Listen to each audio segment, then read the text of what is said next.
পৌরবাসীর পরিষেবা দিতে মধ্যরাত পর্যন্ত পৌরপ্রধান। তীব্র দাবদাহে জলের সমস্যা গয়েশপুর পৌরসভার ৩ নম্বর ওয়ার্ডের শতিনেক বাসিন্দার। গরমের বিকল হয়ে পড়ে জলের পাম্প। খবর পেয়ে গয়েশপুর পৌরসভা থেকে লেবার মিস্ত্রি পাঠায় পাম্প মেরামত করতে, কিন্তু ঘটনাস্থলে কাজ করতে লেবার মিস্ত্রি আসলে স্থানীয় কিছু মানুষের বাধার সম্মুখে পড়ে। লেবার মিস্ত্রি কাজ করতে না পেরে ফিরে যায়। খবর পেয়ে ছুটে আসে গয়েশপুর পৌরসভার পৌরপ্রধান সুকান্ত চ্যাটার্জি।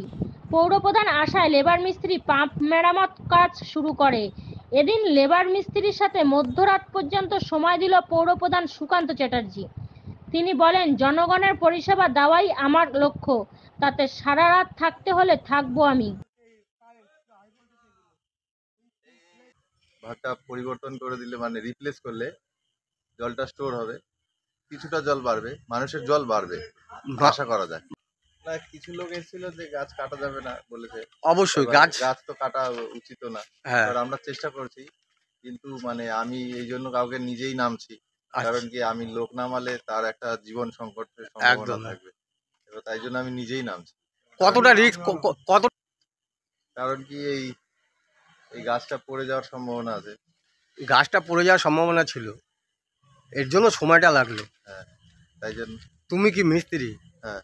কি নাম তোমার? তন্ময় ঘোষ।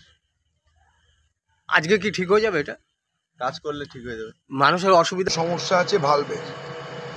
ভাল্বটাকে হয় রিপ্লেস বা আমাদের রিপেয়ার করতেই হবে। সেক্ষেত্রে পাশাপাশি দেখুন একটা গাছ আছে, তো আমার পৌরসভা থেকে আমার মিস্ত্রি বা আমার ইঞ্জিনিয়াররা এসে প্রায় ৩-৪ দিন ফিরে গেছে, তাদেরকে ফেরত পাঠানো হয়েছে। মানে একটা প্ল্যান রয়েছে যে এখানে গাছ পড়ে যাবে। এখন এটা তো হতে পারে না যে প্রায় ৩00-৪০০ পরিবার আজকে জলের জন্য ভুগছে।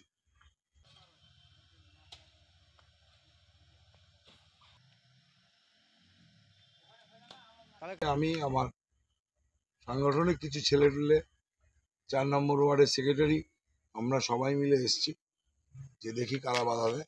তো তারা এখন আর নেই, তারা চলে গেছে। তো আমরা এখন গাছটাকে বাঁচিয়েই কাজটা হচ্ছে। দেখুন, গাছটাকে বাঁচিয়ে আমি বলবো না, এখনো অবধি গাছের কিছু হয়নি। গাছের কিছু হয়নি সেটা তো আমি আগেই দেখেই বুঝতে পেরেছি গাছের কিছু হবে না। সে বলায় তারা সরে গেছে। কতক্ষণ থাকবেন আপনি? মানে কাজ কি যতক্ষণ না হয় ততক্ষণ থাকতে হবে, হয় এখানে থাকি বা একটু সাইডে থাকবো।